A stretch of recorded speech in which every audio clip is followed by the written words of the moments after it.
नमस्कार दोस्तों, आज के इस वीडियो में हम समझेंगे परमाणु का बोर मॉडल। और सबसे पहली अभिधारणा है जो बहुत ही सिंपल है। नील्स बोर ने अपनी प्रथम अभिधारणा में बताया कि परमाणु के सेंटर में नाभिक होता है और नाभिक के चारों ओर वृत्ताकार कक्षाओं में इलेक्ट्रॉन चक्कर लगाते हैं। इन वृत्ताकार कक्षाओं की त्रिज्या और ऊर्जा निश्चित होती है। मतलब इलेक्ट्रॉन निश्चित त्रिज्या वाली और निश्चित ऊर्जा वाली वृत्ताकार कक्षाओं में चक्कर लगाता है और इन कक्षाओं को नील्स बोर ने ऊर्जा स्तर नाम दिया। नाभिक के पास वाली कक्षा की ऊर्जा कम होती है और नाभिक से दूर जाने पर इन कक्षाओं की ऊर्जा बढ़ती है। जिन कक्षाओं की ऊर्जा कम होती है उन्हें निम्न ऊर्जा स्तर कहा जाता है और जिन कक्षाओं की ऊर्जा ज़्यादा होती है उन्हें उच्च ऊर्जा स्तर कहा जाता है। यहाँ पर ध्यान देना जरूरी है, एक कक्षा में जब इलेक्ट्रॉन चक्कर लगाता है तो उस कक्षा की ऊर्जा निश्चित होती है। वह ऊर्जा ना तो घटती है और ना बढ़ती है। तो यहाँ पर कक्षा तो एक काल्पनिक मार्ग, कक्षा की ऊर्जा से मतलब इलेक्ट्रॉन की ऊर्जा से होता है। तो नाभिक के चारों ओर चक्कर लगाते हुए इलेक्ट्रॉन की ऊर्जा निश्चित होती है। मतलब एक कक्षा में जब इलेक्ट्रॉन चक्कर लगाता है तो उसकी ऊर्जा में कोई परिवर्तन नहीं होता है। इसे आप इस प्रकार भी बोल सकते हो कि नाभिक के चारों ओर इलेक्ट्रॉन निश्चित त्रिज्या और निश्चित ऊर्जा वाली कक्षाओं में चक्कर लगा रहा है। मतलब इन कक्षाओं की जो ऊर्जा है क्वांटीकृत होती है। मतलब प्रत्येक कक्षा में इलेक्ट्रॉन की ऊर्जा का एक निश्चित एक फिक्स वैल्यू होती है। इसी कारण इन ऊर्जा स्तर को क्वांटीकृत ऊर्जा स्तर कहा जाता है। लेकिन यहाँ पर एक बात समझना बहुत जरूरी है कि इलेक्ट्रॉन नाभिक के चारों ओर निश्चित ऊर्जा वाली वृत्ताकार कक्षाओं में चक्कर लगा रहा है और चक्कर लगाता हुआ यह इलेक्ट्रॉन न तो नाभिक में समाता है और न ही नाभिक से दूर जाता है, जब तक कि उस इलेक्ट्रॉन की ऊर्जा में कोई परिवर्तन नहीं होता है। वह एक निश्चित कक्षा में नाभिक के चारों ओर चक्कर लगाता रहता है। रदरफोर्ड ने अपने परमाणु मॉडल में केवल इतना बताया था कि इलेक्ट्रॉन नाभिक के चारों ओर चक्कर लगाता है। उन्होंने यह नहीं बताया था कि चक्कर लगाते हुए इस इलेक्ट्रॉन की ऊर्जा निश्चित होती है और जिस कक्षा में इलेक्ट्रॉन चक्कर लगाता है उसकी त्रिज्या भी निश्चित होती है। उन्होंने तो बस इतना कहा था कि इलेक्ट्रॉन नाभिक के चारों ओर गोल गोल चक्कर लगाता है। मैक्सवेल के अनुसार कोई आवेशित कण जब त्वरित गति करता है, त्वरित गति का मतलब है ऐसा कण जिसके वेग में परिवर्तन हो रहा है। तो जब कोई आवेशित कण त्वरित गति करता है तो गति करते हुए इस आवेशित कण की ऊर्जा का उत्सर्जन होता है।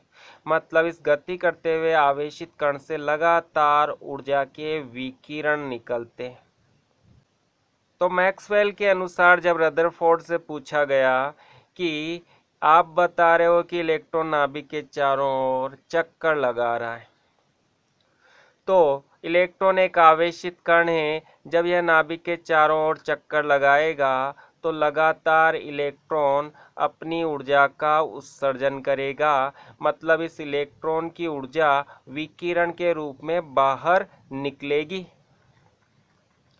तो इलेक्ट्रॉन की ऊर्जा कम होती जाएगी और इलेक्ट्रॉन की ऊर्जा जब कम हो जाएगी तो इलेक्ट्रॉन नाभिक के चारों ओर चक्कर लगाने के लिए छोटे मार्ग का चयन करेगा।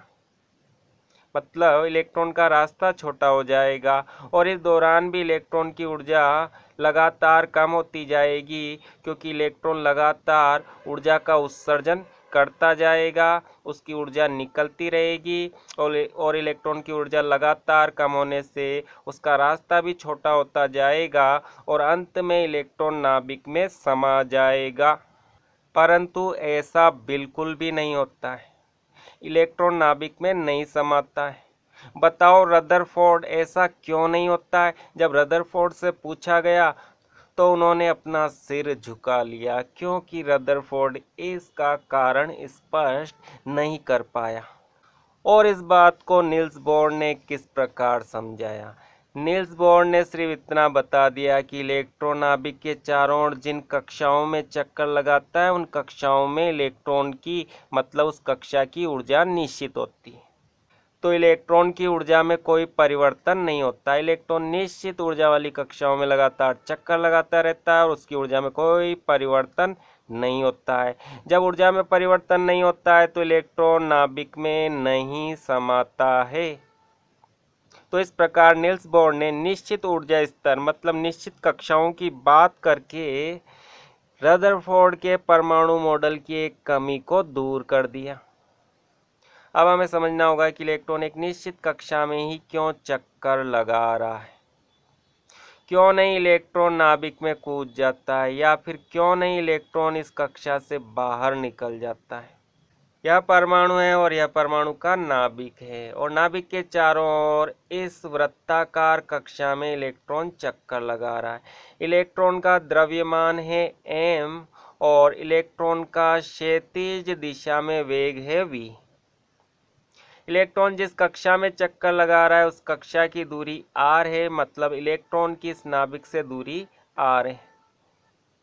जब इलेक्ट्रॉन नाभिक के चारों ओर चक्कर लगाता है तो इस चक्कर लगाते हुए इलेक्ट्रॉन पर दो बल कार्य करते हैं, और दोनों ही बल विपरीत दिशा में कार्य करते हैं। इस इलेक्ट्रॉन पर नाभिक की ओर लगने वाला आकर्षण बल स्थिर वैद्युत आकर्षण बल कहलाता है, और यह बल इलेक्ट्रॉन को नाभिक की ओर आकर्षित करता है। इस आकर्षण के कारण इलेक्ट्रॉन तो दूर जाना चाहता है इस तरह से, परंतु नाभिक के इसी आकर्षण बल के कारण इलेक्ट्रॉन की गति की दिशा में परिवर्तन हो जाता है,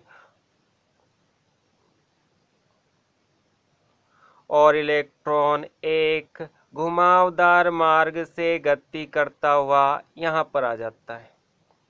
अब यहाँ भी इलेक्ट्रॉन क्षैतिज दिशा में आगे जाना चाहता है, क्योंकि यह इलेक्ट्रॉन के वेग की दिशा है। तो इलेक्ट्रॉन इस दिशा में जाना चाहता है, परंतु लगातार उस पर नाभिक का आकर्षण बल कार्य करता है और उस इलेक्ट्रॉन के वेग की दिशा में फिर परिवर्तन हो जाता है इस प्रकार, और ऐसा लगातार होता रहता है और इलेक्ट्रॉन नाभिक के चारों ओर वृत्ताकार कक्षाओं में गति करता रहता है। तो इलेक्ट्रॉन पर इस नाभिक के द्वारा स्थिर वैद्युत आकर्षण बल लगता है, मतलब यह नाभिक इलेक्ट्रॉन को अपनी ओर आकर्षित करता है। पर उसी समय विपरीत दिशा में भी एक बल कार्य करता है, जिसे कहा जाता है अपकेंद्रीय बल। तो नाभिक के द्वारा इलेक्ट्रॉन पर लगने वाला आकर्षण बल, जिसे नाभिकीय आकर्षण बल या स्थिर वैद्युत आकर्षण बल कहा जाता है, और इलेक्ट्रॉन पर नाभिक से दूर विपरीत दिशा में लगने वाला बल, जिसे अपकेंद्रीय बल कहा जाता है, ये दोनों बल बराबर होते हैं, दोनों एक दूसरे को संतुलित कर देते हैं, और इस संतुलन के कारण इलेक्ट्रॉन नाभिक के चारों ओर एक निश्चित त्रिज्या की कक्षा में चक्कर लगाता रहता है।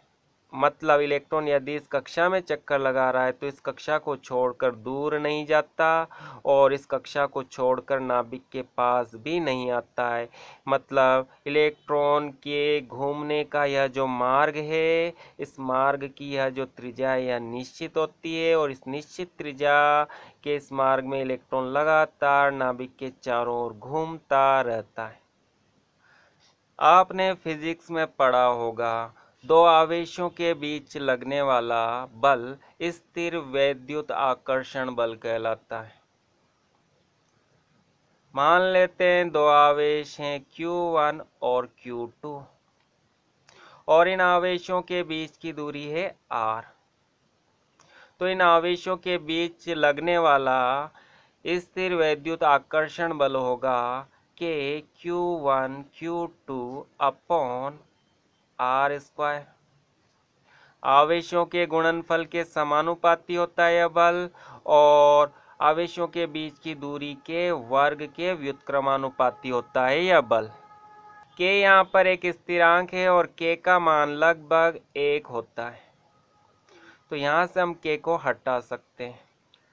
अब इस स्थिर वैद्युत आकर्षण बल को हमें यहाँ पर देखना है।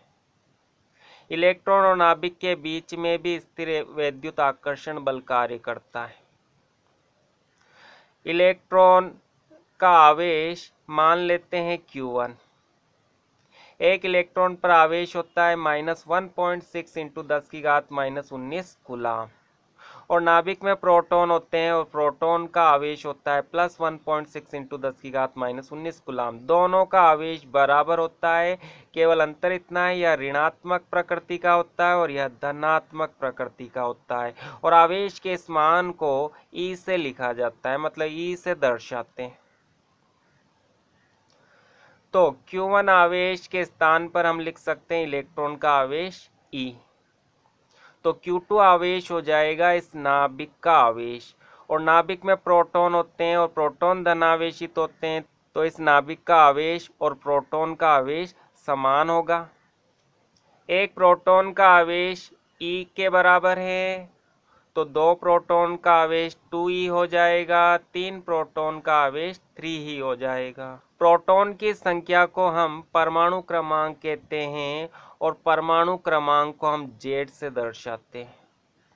और एक प्रोटॉन का आवेश E होता है, तो जितने प्रोटॉन होंगे उतने ही प्रोटॉन की संख्या से जब इस E को मल्टीप्लाई करेंगे तो नाभिक का आवेश आ जाएगा। यदि यहाँ पर 2 प्रोटॉन है तो 2 प्रोटॉन का आवेश 2 इंटू E होगा, 3 प्रोटॉन का आवेश 3e होगा, और यह जो प्रोटॉन की संख्या है इसे परमाणु क्रमांक कहा जाता है। परमाणु क्रमांक को Z से दर्शाते हैं। अलग अलग परमाणुओं का परमाणु क्रमांक अलग अलग है, मतलब उनमें प्रोटॉन की संख्या अलग अलग है।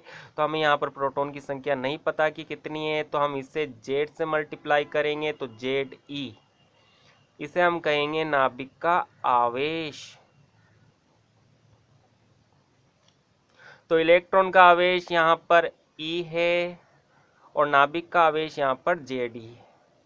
तो यह तो है Q1 आवेश और यह है Q2 आवेश, और इन दोनों आवेशों के बीच की दूरी है R। तो इसे हम इस प्रकार लिख सकते हैं, K का मान यहाँ पर लगभग 1 होता है, तो इसे हम हटा देते हैं, इसे लिखने की आवश्यकता नहीं है। Q1 इलेक्ट्रॉन का आवेश है जिसे हम E से दर्शाएंगे, और Q2 नाभिक का आवेश है जिसे हम Ze से दर्शाएंगे, Q1 और Q2। और दोनों आवेशों के बीच की दूरी R है और उसका वर्ग R² होगा। तो नाभिक और इलेक्ट्रॉन के बीच लगने वाला स्थिर वैद्युत आकर्षण बल जो है वह होगा E इंटू Ze/R², जिसे हम लिख सकते हैं Ze²/R²। अब हम बात करेंगे इस इलेक्ट्रॉन पर लगने वाले अपकेंद्रीय बल की। इलेक्ट्रॉन का द्रव्यमान m है और इलेक्ट्रॉन का इस क्षैतिज दिशा में वेग v है, और इस इलेक्ट्रॉन की नाभिक से दूरी r है। तो इस इलेक्ट्रॉन पर लगने वाला अपकेंद्रीय बल होगा mv²/r। यह इलेक्ट्रॉन पर लगने वाला अपकेंद्रीय बल है। इसे आपको याद रखना होगा, इसका डेरिवेशन होता है, इससे ज्ञात किया जा सकता है। स्थिर वैद्युत आकर्षण बल और अपकेंद्रीय बल दोनों बराबर होते हैं और दोनों की दिशा विपरीत होती है, इसलिए इलेक्ट्रॉन एक निश्चित कक्षा में नाभिक के चारों ओर चक्कर लगाता है। तो यहाँ पर हम इन दोनों बलों को बराबर करेंगे, mv²/r इक्वल टू Ze²/r²। तो यह है नील्स बोर के परमाणु प्रतिरूप की पहली परिकल्पना का गणितीय रूप, और इस संबंध का उपयोग आगे चलकर हम कर सकते हैं कक्षा की त्रिज्या ज्ञात करने में, इलेक्ट्रॉन का वेग ज्ञात करने में और कक्षा की ऊर्जा ज्ञात करने में। अब हमें समझना होगा नील्स बोर के परमाणु प्रतिरूप की दूसरी अभिधारणा, और बहुत ही सिंपल अभिधारणा है दोस्तों। एक इलेक्ट्रॉन केवल उन कक्षाओं में गति करता है जिनमें इलेक्ट्रॉन का कोणीय संवेग का मान h/2 पाई का पूर्ण गुणक होता है। अब इस पूर्ण गुणक का क्या मतलब है? इलेक्ट्रॉन का कोणीय संवेग h/2 का पूर्ण गुणक होता है।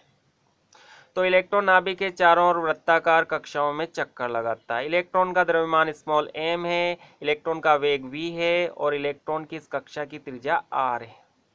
यदि मैं इलेक्ट्रॉन के द्रव्यमान को उसके वेग से मल्टीप्लाई करता हूँ तो इसे कहा जाएगा इलेक्ट्रॉन का संवेग। परंतु यहाँ पर इलेक्ट्रॉन नाभिक के चारों ओर वृत्ताकार मार्ग में चक्कर लगा रहा है और चक्कर लगाते हुए इलेक्ट्रॉन का जो है संवेग नहीं होता, उसका कोणीय संवेग होता है। तो यह जो इलेक्ट्रॉन का संवेग है, इसे मैं अगर इस इलेक्ट्रॉन की कक्षा की त्रिज्या r से मल्टीप्लाई करता हूँ तो इसे कहा जाता है इलेक्ट्रॉन का कोणीय संवेग। और इलेक्ट्रॉन का यह कोणीय संवेग h/2 का पूर्ण गुणक होता है। मान लेते हैं इलेक्ट्रॉन पहली कक्षा में नाभिक के चारों ओर चक्कर लगा रहा है। तो पहली कक्षा में चक्कर लगाते हुए इलेक्ट्रॉन का कोणीय संवेग 1h/2 होगा। मतलब उस कक्षा के नंबर का h/2 मल्टीप्लाई होगा। यदि इलेक्ट्रॉन दूसरी कक्षा में चक्कर लगाता है तो दूसरी कक्षा में इलेक्ट्रॉन का कोणीय संवेग 2h/2 होगा। इसी प्रकार इलेक्ट्रॉन तीसरी कक्षा में चक्कर लगाता है तो तीसरी कक्षा में इलेक्ट्रॉन का कोणीय संवेग h/2 होगा। तो यहाँ पर 1 2 3 पूर्ण गुणक है और यह पूर्ण गुणक कक्षा का नंबर है। तो इलेक्ट्रॉन यदि किसी nवीं कक्षा में चक्कर लगाएगा तो इस n को आप h/2 से मल्टीप्लाई करोगे तो इलेक्ट्रॉन का कोणीय संवेग ज्ञात हो जाएगा।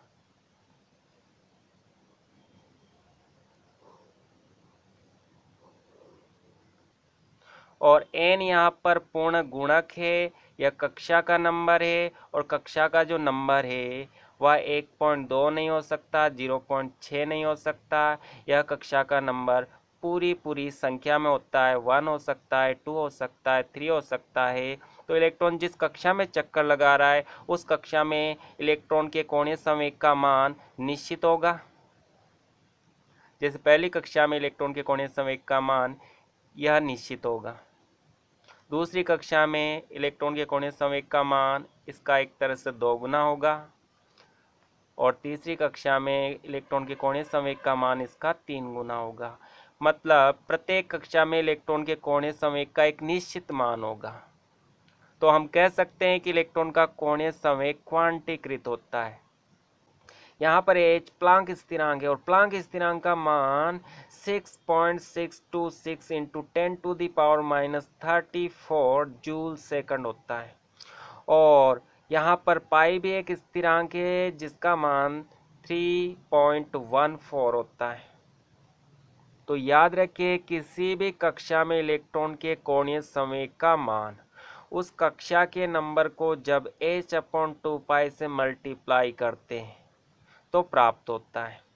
तो इलेक्ट्रॉन का कोणीय संवेग mvr इक्वल टू nh/2 होगा और n यहाँ पर कक्षा का नंबर है। अब हम बात करेंगे नील्स बोर परमाणु मॉडल की तीसरी अभिधारणा।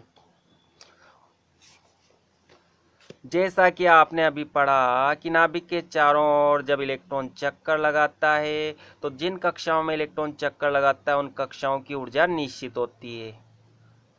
यहाँ मैं आपको फिर से बता देता हूँ, किसी कक्षा की ऊर्जा की बात नहीं हो रही है। कक्षा की ऊर्जा का मतलब है उस कक्षा में इलेक्ट्रॉन की ऊर्जा। जब मैं कहता हूँ किसी कक्षा की ऊर्जा निश्चित होती है तो मैं बात कर रहा हूँ इलेक्ट्रॉन की। मतलब मैं बताना चाह रहा हूँ कि इलेक्ट्रॉन जिस कक्षा में चक्कर लगा रहा है उस कक्षा में इलेक्ट्रॉन की ऊर्जा निश्चित है। और इलेक्ट्रॉन जब नाभिक के चारों ओर चक्कर लगाता रहता है तो इसकी ऊर्जा में कोई परिवर्तन नहीं होता है। हाँ, अगर इसकी ऊर्जा को बढ़ाया जाए या इसकी ऊर्जा को घटाया जाए तो इसकी ऊर्जा में परिवर्तन हो सकता है। परंतु जब तक इसकी ऊर्जा में कोई परिवर्तन नहीं होगा यह एक निश्चित कक्षा में चक्कर लगाता रहेगा। नाभिक के पास वाली जो कक्षा होती है इसकी ऊर्जा कम होती है, फिर उसके बाद दूसरी कक्षा की ऊर्जा अधिक होती है, फिर नाभिक से दूर जाते हैं तो इन कक्षाओं की ऊर्जा बढ़ती है। नील्स बोर ने इन कक्षाओं को ऊर्जा स्तर कहा था। यदि हम किन्हीं दो कक्षाओं की तुलना करते हैं तो जिस कक्षा की ऊर्जा अधिक होती है उसे उच्च ऊर्जा स्तर कहा जाता है, और जिस कक्षा की ऊर्जा कम होती है उसे निम्न ऊर्जा स्तर कहा जाता है। तो यहाँ पर हम दो कक्षाओं की तुलना कर रहे हैं, तो यह कक्षा अधिक ऊर्जा वाली कक्षा है, उच्च ऊर्जा स्तर, और इस कक्षा की ऊर्जा इसकी तुलना में कम होगी तो यह है निम्न ऊर्जा स्तर। अब मान लेते हैं इलेक्ट्रॉन इस निम्न ऊर्जा स्तर वाली कक्षा में चक्कर लगा रहा है। अब इस इलेक्ट्रॉन को हम ऊर्जा देते हैं बाहर से, मतलब इस परमाणु को हम गर्म करते हैं। यह परमाणु जिस पदार्थ में, उस पदार्थ को हम गर्म करते हैं, और जब हम पदार्थ को गर्म करेंगे तो एक तरह से उस इलेक्ट्रॉन को हम ऊर्जा दे रहे हैं, ऊष्मा ऊर्जा। इस ऊष्मा ऊर्जा को इलेक्ट्रॉन ग्रहण करता है तो इसकी ऊर्जा बढ़ जाती है, और जब इलेक्ट्रॉन की ऊर्जा बढ़ जाती है तो यह यहाँ से छलांग लगाकर उच्च ऊर्जा वाली कक्षा में चला जाता है।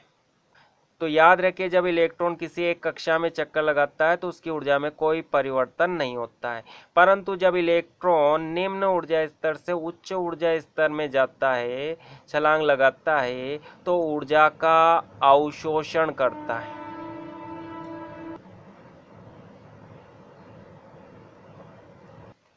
और जब इलेक्ट्रॉन उच्च ऊर्जा स्तर से वापस निम्न ऊर्जा स्तर में आता है तो जितनी ऊर्जा इसने अवशोषित की थी उतनी ऊर्जा का उत्सर्जन होता है, मतलब ऊर्जा बाहर निकलती है। तो इलेक्ट्रॉन जब निम्न ऊर्जा स्तर से उच्च ऊर्जा स्तर में जाएगा तो ऊर्जा का अवशोषण होगा, मतलब इलेक्ट्रॉन ऊर्जा को अवशोषित करेगा, लेगा। और जब इलेक्ट्रॉन उच्च ऊर्जा स्तर से निम्न ऊर्जा स्तर में जाएगा तो ऊर्जा का उत्सर्जन होगा, मतलब इलेक्ट्रॉन की ऊर्जा बाहर निकलेगी, उसकी ऊर्जा कम हो जाएगी। तो इलेक्ट्रॉन जब एक कक्षा से दूसरी कक्षा में छलांग लगाएगा तो या तो ऊर्जा का उत्सर्जन करेगा या ऊर्जा का अवशोषण करेगा। या अवशोषित या उत्सर्जित ऊर्जा विकिरण के रूप में होती है, और इन विकिरण में ऊर्जा के छोटे छोटे पैकेट्स होते हैं जिन्हें फोटोन कहा जाता है। मतलब इलेक्ट्रॉन ऊर्जा का अवशोषण या उत्सर्जन करता है फोटोन के रूप में, और इस अवशोषित या उत्सर्जित ऊर्जा को ज्ञात करना है तो इस प्रकार ज्ञात कर सकते हैं, डेल्टा ई बराबर E2 माइनस E1। यहाँ पर E2 को हम EF भी लिख सकते हैं, जिसका मतलब है अंतिम कक्षा की ऊर्जा जिसमें इलेक्ट्रॉन जाएगा, और E1 को आप लिख सकते हो EI, जिसका मतलब है प्रारंभिक कक्षा जहाँ से इलेक्ट्रॉन छलांग लगाकर अंतिम कक्षा में जाता है। तो जब इलेक्ट्रॉन एक कक्षा से दूसरी कक्षा में जाता है तो उन दोनों कक्षाओं की ऊर्जा में हम अंतर निकाल कर अवशोषित या उत्सर्जित ऊर्जा ज्ञात कर सकते हैं, जिसे डेल्टा ई से दर्शाया जाता है, और यह अवशोषित या उत्सर्जित ऊर्जा फोटोन के रूप में होती है। तो डेल्टा ई को आप कह सकते हो फोटोन की ऊर्जा, और एक फोटोन की ऊर्जा एच न्यू होती है, और यहाँ पर न्यू फोटोन की आवृत्ति है, जिसे आप लिख सकते हो सी अपॉन लैम्डा। यहाँ पर सी प्रकाश का वेग है और लैम्डा तरंग लंबाई है, तरंग दैर्ध्य, और न्यू फोटोन की आवृत्ति। तो डेल्टा ई बराबर होगा एच सी अपॉन लैम्डा। इस न्यू के स्थान पर मैं लिख देता हूँ सी अपॉन लैम्डा, और इस मान को मैं यहाँ पर शिफ्ट कर देता हूँ, H C upon lambda equal to E2 minus E1। तो यहाँ से यदि मैं एच सी हटा देता हूँ तो यहाँ पर रह जाएगा 1 अपॉन लैम्डा, और यहाँ हो जाएगा E2 minus E1 upon H C, नीचे चला जाएगा। मैं यहाँ पर फिर से बता देता हूँ, एच प्लांक स्थिरांक है, सी प्रकाश का वेग है, E2 अंतिम कक्षा की ऊर्जा है, और E1 प्रारंभिक कक्षा की ऊर्जा है, और लैम्डा उत्सर्जित या अवशोषित ऊर्जा की तरंग दैर्ध्य, तरंग लंबाई। और इसी सूत्र का उपयोग करके आगे ज्ञात किया जाता है रिडबर्ग समीकरण। अब हम समझेंगे कि बोर कक्षा की त्रिज्या क्या होती है। नील्स बोर ने बताया कि इलेक्ट्रॉन नाभिक के चारों ओर वृत्ताकार कक्षाओं में चक्कर लगाता है और उन कक्षाओं की एक निश्चित त्रिज्या होती है। उसी त्रिज्या को कहा जाता है बोर कक्षा की त्रिज्या। प्रथम अभिधारणा से हमने समझा था mv² बराबर ze²r², जिसे हम थोड़ा सा हल कर सकते हैं। यहाँ पर r² है और यहाँ पर r है, इस r को हटाते हैं तो यह r ऊपर आ जाता है और एक r से एक r कट जाता है, तो इसे हम सरल करके इस प्रकार लिख सकते हैं mv² = ze²r। बोर मॉडल की दूसरी अभिधारणा को हमने समझा था कि इलेक्ट्रॉन का कोणीय संवेग mvr = nh/2π होता है। इस समीकरण से हम ज्ञात करेंगे v। m यहाँ पर इलेक्ट्रॉन का द्रव्यमान है, v इलेक्ट्रॉन का वेग है और r इलेक्ट्रॉन जिस कक्षा में चक्कर लगा रहा है उसकी त्रिज्या है। n यहाँ पर कक्षा का नंबर है और h प्लांक स्थिरांक है और पाई भी एक स्थिरांक है। तो हमें v ज्ञात करना है, तो इसे हम हल करते हैं। तो v बराबर m और r को यहाँ से हम हटाएंगे तो m और r इसके नीचे चला जाएगा, तो nh/2πmr। अब इस v का मान इस समीकरण में हम रखेंगे। mv² = z²r। इस समीकरण में इस v के स्थान पर हम यह मान रखेंगे और उसके बाद हम बोर कक्षा की त्रिज्या ज्ञात कर लेंगे। तो mv² को मैं यहाँ पर लिखूँगा mv² और v² के स्थान पर मैं यह मान लिखूँगा इस प्रकार nh/2πmr²। तो आप देख सकते हो mv² में इस v के स्थान पर मैंने इसका मान लिख दिया और आगे जैसा वैसा ही उतार देना है z²r। अब इसे हल करना है और इसे पूरी तरह से हल करके हमें r को कैलकुलेट करना है। तो पहले हम इसे हल करेंगे। यह जो स्क्वायर है यह कह रहा है कि इसे 2 बार लिख के मल्टीप्लाई कर दो, तो इसका स्क्वायर क्या होगा n² h², इन दोनों का स्क्वायर 2πmr का भी स्क्वायर हो जाएगा, 2 का स्क्वायर 4 होगा, पाई का पाई², m का m² और इस r का r²। बाकी को हम वैसा ही लिख देते हैं z²/r। अब इसे हम हल करेंगे और हल करने के लिए इस r को हम लिखेंगे दाईं ओर और बाकी जो राशियां उन्हें हम लिखेंगे बाईं ओर। तो यहाँ से हम स्टार्ट करेंगे m n² h²/4 पाई² m² और यहाँ से हम r² को हटा देंगे और यहाँ से ze² को हम इस ओर शिफ्ट करेंगे तो यह नीचे आ जाएगा ze² = r² ऊपर चला जाएगा। अब हम इसे हल करेंगे, m² में से एक m कट जाएगा और इसी प्रकार यहाँ पर और भी कुछ नहीं कट रहा है, तो यहाँ पर r² में से एक r कैंसिल हो जाएगा, तो यहाँ पर r रह जाएगा और यहाँ पर यह जो m है इसमें से कट जाता है तो ऊपर रह जाएगा n²h/4 पाई², यहाँ पर एक m रह जाएगा और यहाँ पर है ze²। तो यह जो सूत्र प्राप्त हुआ यह बोर कक्षा की त्रिज्या का सूत्र है। लेकिन रुको, अभी इससे आगे भी हमें हल करना है। इस सूत्र को हम छोटा और सरल करेंगे। क्यों करेंगे? क्योंकि यहाँ पर हम कुछ राशियों के मान लिख सकते हैं। देखते हैं किन किन राशियों के मान हम यहाँ पर लिख सकते हैं। हम लिख सकते हैं h का मान, h यहाँ पर प्लांक स्थिरांक है और इसका मान है 6.626 × 10⁻³ जूल सेकंड। तो h का मान हम यहाँ पर रख सकते हैं, पाई का मान हम यहाँ पर लिख सकते हैं, पाई का मान है 22/7, या आप इसके स्थान पर 3.14 भी लिख सकते हो। और यहाँ पर m इलेक्ट्रॉन का द्रव्यमान है, और इलेक्ट्रॉन का द्रव्यमान होता है 9.1 इंटू 10⁻31 किलोग्राम।